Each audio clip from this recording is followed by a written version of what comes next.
Garuda Kitchen World exclusive stainless steel సామాన్లు wholesale and retail Aziz plaza in Hyderabad. నమస్తే, welcome to Suman TV.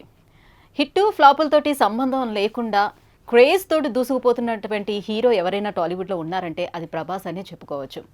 అయితే ప్రశాంత్ నీల్ దర్శకత్వంలో ప్రభాస్ కాంబినేషన్లో రాబోతున్నటువంటి సినిమా సలార్ ఈ నెల 22న రిలీజ్ కాబోతున్నటువంటి నేపథ్యంలో ఈ సలార్ మూవీ ఏ రకంగా ఉండబోతుంది, మళ్ళీ ప్రభాస్కి బ్రేక్ వచ్చే అవకాశం ఎంతవరకు ఉంటుంది, ఈ విషయాలపై మాట్లాడేందుకు మనతో పాటు ఉన్నారు సినీ విశ్లేషకులు ప్రభు గారు. హలో అండి. సార్, సలార్ ఎప్పుడెప్పుడు వస్తుందా అని అందరూ చాలా ఆతృతగా ఎదురు చూస్తున్నారు. సో గతంలో వచ్చినటువంటి సినిమాలు కొంచెం యావరేజ్గా ఆడిన నేపథ్యంలో ఈసారి మంచి బ్రేక్ వస్తుందా సలార్తో? ఎందుకనంటే ప్రశాంత్ నీల్ చాలా హిట్స్ కొట్టి ఉన్నాడు కాబట్టి, సో ఆయన దర్శకత్వంలో వస్తున్నటువంటి మూవీ కాబట్టి, సో మన ప్రభాస్కి బ్రేక్ దొరికే అవకాశం ఉందా? నిన్న మనకి మీడియా సమావేశంలో కూడా తను మాట్లాడడం జరిగింది సలార్ మూవీ గురించి. ఆ మాటల సారాంశం ఏంటి? December 22 the most awaited day. Prabhas previous films అంటే అన్నీ డిసప్పాయింట్ చేయలేదు, కానీ సాహో నార్త్లో చాలా బాగా ఆడింది, చాలా పెద్ద హిట్ నార్త్లో. ఇక్కడ కొంచెం డిసప్పాయింట్ చేసి తర్వాత వచ్చినటువంటి రాధేశ్యామ్ కానీ ఆదిపురుష్ కానీ డిసప్పాయింట్ చేసినటువంటి ఇదిలో ఇప్పుడు వస్తున్న ఈ సినిమా మీద ముఖ్యంగా ప్రశాంత్ నీల్ కాంబినేషన్ మీద చాలా ఎక్స్పెక్టేషన్స్ ఉన్నాయి ఇద్దరి కాంబినేషన్ మీద. అందులో ప్రభాస్ లుక్ అండ్ ఫీల్ కూడా చాలా డిఫరెంట్గా మారిపోయింది. ఈ tried his maximum best to give a different output అనేటువంటిది మనకు కనిపిస్తుంది ట్రైలర్లో కానీ. తను ఫస్ట్ టైం నిన్న ఓపెన్ అవ్వటం అనేటువంటి జరిగింది మీడియాతోటి.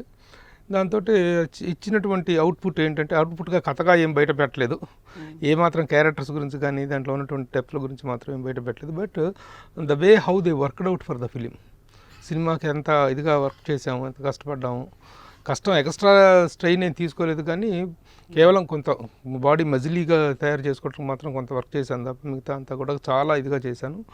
అంటే మేము సెట్లో వర్క్ చేసిన విధానాన్ని బట్టే హౌ ఫ్రెండ్లీ పోయారు. నేను యాక్చువల్గా షూటింగ్కి ఎంత ఇదిగా ఎదురు చూసానో ప్రశాంత్ నీల్తో వర్క్ చేయటాన్ని అంత ఇదిగా ఎంజాయ్ చేశాను నేను అని చెప్పి చెప్పుకొచ్చడం. ఎందుకంటే ఇలాంటి వర్కింగ్ అట్మాస్ఫియర్ ఎప్పుడైతే ఉంటుందో అవుట్పుట్లో కూడా ఆ డిఫరెన్స్ కనిపిస్తుంది. కోర్స్ కంటెంట్లో వెయిట్ ఉండాలి దేనికైనా సరే. కంటెంట్లో వెయిట్ లేకుండా మేమే ఈ డైరెక్టర్ మేము ఎంతో ఫ్రెండ్లీగా ఉన్నాం చాలా ఇదిగా చేసామంటే వర్కౌట్ కాదు. కంటెంట్లో వెయిట్ ఉండటం ఒకటి, డైరెక్టర్కి హీరోకి మధ్య కూడా ఆ కొలాబరేషన్ ఇది ఈక్వల్ ఇది ఒకటి షేరింగ్ అనేటువంటిది ఉండటం కూడా చాలా అవసరం. ఆ పాయింట్ ఆఫ్ వ్యూలో సో ప్రశాంత్ నీల్ డైరెక్ట్ చేసినటువంటి సినిమాలు అన్నింటిలో కూడా ఆ బ్లాక్ అనేది వదిలిపెట్టాడు అండ్ ఆ బొగ్గ అనేది వదిలిపెట్టడం లేదు. ఈ సినిమాలో కూడా అలాగే కనిపించబోతుందా? సో ఇలాంటి మీమ్స్ కూడా మనం చూస్తూ వస్తున్నాం. అవునవును, ఆ బ్లాక్ షేడింగ్ అనేటువంటిది ఒక కొత్త ఫార్మేట్, మరి అది చేసి సక్సెస్ అయ్యాడు దాంట్లో. అయితే కేవలం బ్లాక్ ఇదిగా చేయటం అనేది కాకుండా that is one type of colour pattern, వాళ్ళు చేయించుకున్నటువంటి కలర్ ప్యాటర్న్. దాంట్లో ఇలాంటప్పుడు ఏమవుతుంది, చాలా వరకు ఇమోషన్స్ తీసుకునేటప్పుడు మాత్రం ఏదైనా ఇమోషన్స్ కానీ క్లోజప్ షాట్స్ వీటిల్లో ఒక drama, melodrama, emotional drama ఎప్పుడైతే రిక్వైర్డో అక్కడ మాత్రం ద లైటింగ్ ప్యాటర్న్ అనేటువంటిది పర్ఫెక్ట్గా ఎంతవరకు కావాలో అంతవరకు ఉంటుంది.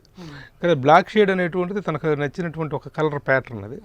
అంటే అది కూడా కథ తీసుకున్న కథలో ఉండేటువంటి డెప్త్ని బట్టే ప్యాటర్న్ అనేటువంటిది సెలెక్ట్ చేసుకోవడం జరుగుతుంది. కాబట్టి దీంట్లో కూడా ఒక ఇమోషన్స్ని చాలా హై లెవెల్లో ప్రొజెక్ట్ చేయటం, అలాగే ముఖ్యంగా హీరోయిజంని, హీరో క్యారెక్టర్ని, హీరోయిజంని చాలా హై లెవెల్లో ప్రజెంట్ చేయటం వల్ల దాన్ని అతను ఇష్టపడుతున్నాడేమో. అది ప్రతి సినిమాకు ఉండకపోవచ్చేమో, కేజీఎఫ్ తర్వాత ఇమీడియట్గా వస్తున్న సినిమా తన ప్యాటర్న్ అనేటువంటి సక్సెస్ అయింది కాబట్టి he might be following that. So Shruti Haasan ఇందులో శృతి హాసన్ క్యారెక్టర్ ఒకటి చాలా డిఫరెంట్గా ఉంటుందని చెప్తున్నారు. వాళ్ళ కాంబినేషన్లో ఇన్ డెప్త్ మనకి ఏ వివరాలు తెలియవు, బయటకైతే ఏమాత్రం చెప్పట్లా. కాకపోతే నిన్న మొన్న వరుసగా Telugu version, Hindi version and all versions censor జరిగింది. సెన్సార్ రిపోర్ట్ చాలా బాగుంది.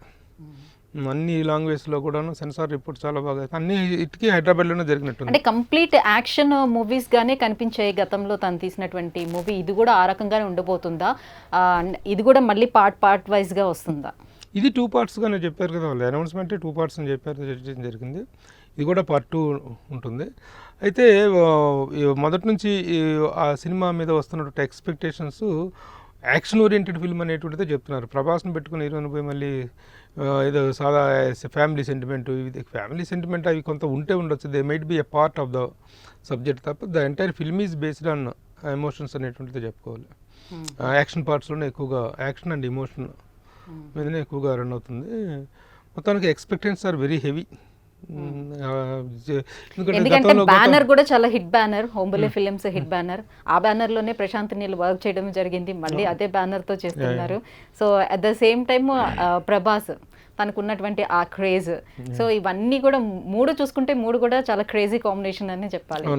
బ్యానర్ వైజ్ చూసుకున్నా, డైరెక్టర్ వైజ్ చూసుకున్నా, స్టార్ వైజ్ చూసుకున్నా సరే the combination is very very much awaited combination. దాని తోడు 21 సంవత్సరాల్లో తన బాడీ రకరకాలుగా ట్రాన్స్ఫార్మ్ అయింది. ముఖ్యంగా బాహుబలి సినిమా విషయంలో తను తీసుకున్నటువంటి, ఎందుకంటే ఒక 5-6 సంవత్సరాల పాటు తను he dedicated himself to Baahubali. ఏ సినిమా ఒప్పుకోకుండా చేయటం జరిగింది. తర్వాత మళ్ళీ ఆ సినిమా తర్వాత మళ్ళీ ఒక మజిలీ పర్సనాలిటీ కావాలి అనుకున్నప్పుడు దానికి కావాల్సిన ట్రాన్స్ఫర్మేషన్ అనేటువంటిది చేసుకోవటం, చాలా మధ్యలో ఒక మొహం ఉబ్బినట్టు కావటం, కొంచెం ఇదిగా out of the box, out of the frame వెళ్ళిపోయింది అనుకో పర్సనాలిటీ అనుకున్న టైంలో మళ్ళీ again he brought it back. ఇది హీరోలకి ఏంటంటే నిజంగా కత్తి మీద సావమ్మ. ఒక క్యారెక్టర్ రాధేశ్యామ్లో కొంచెం డిఫరెంట్గా అట్లా కనిపించాడు ప్రభాస్. దాంట్లో ఎక్కడా కూడాను మజిల్ ఎగ్జిబిషన్ ఉండదు, బాడీ ఎగ్జిబిషన్ ఉండదు. కానీ మళ్ళీ దీంట్లోకి వచ్చేటప్పటికి ఇది కావాల్సి వచ్చింది. అప్పుడు ఆ ఫిలిం టు ఫిలిం క్యారెక్టర్కి తగ్గట్టుగా బాడీని మార్చుకోవటం అనేటువంటిది చాలా చాలా కష్టం. ఆ విషయంలో తను చేసినంత సాక్రిఫైస్ మరి ఏ హీరో చేయలేదనే చెప్పాలి. ముఖ్యంగా బాహుబలి సినిమా విషయంలో అతను తీసుకున్నటువంటి స్ట్రెయిన్ మామూలు ఒక జైజాంటిక్ పర్సనాలిటీగా తను ప్రొజెక్ట్ అవ్వటం అనేటువంటి చేయటం కోసం తను పడ్డ, అంటే సేమ్ ఇప్పుడు మళ్ళీ అలాగే కనిపించబోతున్నాడా? అంత రిక్వైర్డ్ కాదు. బాహుబలిలో అనేటువంటిది అదొక జైజాంటిక్ పర్సనాలిటీ కోసం చేయాల్సి వచ్చింది. ఆ బాహుబలి అనే క్యారెక్టర్లోనే ఆ విగరస్ పర్సనాలిటీ అనేటువంటి ఆ ఫిగర్ అనేది కనిపించాల్సి వస్తుంది. ఇక్కడ మామూలుగా యాక్షన్ హీరో, అది ఏంటంటే ఒక రాజు క్యారెక్టర్, ఒక ఫోక్లోర్ క్యారెక్టర్. ఆ ఫోక్లోర్ క్యారెక్టర్లో కావాల్సినటువంటి దీనికోసం ఎంతో కష్టపడ్డాడు. మళ్ళీ తర్వాత ఈ డిడ్ ప్లెయిన్ ఫిలిమ్స్ చేయటం జరిగింది. మొత్తం వచ్చిన సాహో తప్పితే రాధేశ్యామ్ కానీ ఆదిపురుష్ కానీ ఆ రెండు కూడాను బాడీని అంతగా స్ట్రెయిన్ చేయాల్సినటువంటి అవసరం లేదు. మళ్ళీ అగైన్ దీనికి కొంత ఆ స్ట్రెయిన్, ఆ ఎగ్జిబిషన్ అవసరమైంది కాబట్టి దానికి తగ్గట్టుగా అంతగా బాహుబలి అంతగా టోటల్ ట్రాన్స్ఫర్మేషన్ అనేటువంటిది కాదు, కానీ దీనికి హీ వర్క్డ్ ఏ లాట్. తనకు ఎందుకంటే తనకు జిమ్ చేసినప్పుడు వాళ్ళు తన కోచ్ వాళ్ళు కొంతమంది తెలిసిన వాళ్ళు ఉన్నారు, వాళ్ళు కూడా చెప్పటం అనమాట ఎంత స్ట్రెయిన్ తీసుకుంటాడు. క్యారెక్టర్ అంటే ప్రతి క్యారెక్టర్కి విపరీతంగా పెంచేయటం అనేటువంటిది క్యారెక్టర్ డిమాండ్ చేస్తుంది. డిమాండ్ చేసిన వరకు బాడీని ట్రాన్స్ఫర్ తగ్గాలంటే తగ్గటం, పెరగాలంటే పెరగటం, బాడీని సినిమా టు సినిమా హింస పెట్టడం అనేటువంటిది మాండేటరీ అయిపోయింది ఈ రోజుల్లో. కాబట్టి హీ డిడ్ దట్ జాబ్ అని తను. అయితే నేను ఇంతకుముందు పడ్డ 21 సంవత్సరాల్లో పడ్డ కష్టాలతో పోల్చుకుంటే ఇది పెద్ద కాదు ఈ ట్రాన్స్ఫర్మేషన్ అనేటువంటిది. బట్ వీ ట్రైడ్ జస్ట్ ఒక చిన్న చేంజ్ కోసం ట్రై చేశానని చెప్పేటంట. సో మ్యూజిక్ కంపోజిషన్ అది ఎలా ఉంది sir? Every aspect of the film is wonderful. Expectations చాలా హెవీగా ఉన్నాయి as far as the music is concerned, as far as the cinematography is concerned. ఎందుకంటే టెక్నికల్గా సినిమాని ఈ రోజున హై లెవెల్లో ప్రజెంట్ చేస్తే తప్ప జనరల్ ఇది చిన్న ఆర్డినరీ ప్రజెంటేషన్ అనేటువంటి ఎక్కడ యాక్సెప్ట్ అవ్వట్లేదు. ప్రొడక్షన్ అనేటువంటిది చాలా పెద్ద ప్రొడక్షన్ కాబట్టి ఆ యాంగిల్లో in every aspect the film will be very comprehensive అనేటువంటి దాంట్లో డౌట్ లేదు. So fans are waiting for, already the fever is started.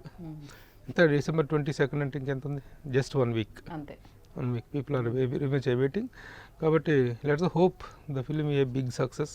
అంటే ఇప్పటిదాకా వచ్చిన సినిమాలు యాక్చువల్గా కలెక్షన్స్ వైజు అటు స్టామినా వైపు కనుక చేసుకుంటే రాధేశ్యామ్కి వచ్చిన ఓపెనింగ్స్ కానీ ఆదిపురుషుకి వచ్చిన ఓపెనింగ్స్ కానీ తక్కువ ఓపెనింగ్స్ ఏం కావు, కానీ అవి చాలవు. వాటన్నిటిని ఆ డిసప్పాయింట్మెంట్స్లో నుంచి ఒక అద్భుతమైన హైప్ ఈ సినిమాకి వచ్చింది. కాబట్టి ఆ రేంజ్లోనే వరల్డ్ వైడ్ మార్కెట్ అనేటువంటిది, వరల్డ్ వైడ్ బిజినెస్ అనేటువంటిది జరుగుతుంది. It is going to become a very big release all over the globe. Right, thank you so much sir ఈ సినిమా గురించి మీ అనాలిసిస్ తెలియజేసినందుకు. అండ్ వి హోప్ డెఫినెట్గా ఈసారి ప్రభాస్కి మంచి బ్రేక్ వస్తుంది అండ్ సూపర్ హిట్ అవ్వాలి మూవీ అని. అంటే పాన్ ఇండియా స్టార్ అనేటువంటి దానికి ఈ మధ్య కాలంలో ఫస్ట్ డెఫినేషన్గా నిలిచినటువంటి వ్యక్తి తను. సినిమాకు ఒక pan India look and pan India width అనేటువంటిది రావడంలో Prabhas played a vital role. కాబట్టి ఇప్పుడు వచ్చేటువంటిది కూడా ఈ పాన్ ఇండియా రేంజ్ దాటి పాన్ వరల్డ్ రేంజ్లో కూడా it is going to become a big hit అనేటువంటిది ఎక్స్పెక్టేషన్స్. ద ఫిల్మీ పండితులు చెప్తుంటుంది అదే. చాలా చాలా యాంగ్షియస్గా the entire media is waiting, the public is waiting, the trade is waiting, film trade is waiting. So let's hope the best. Thank you.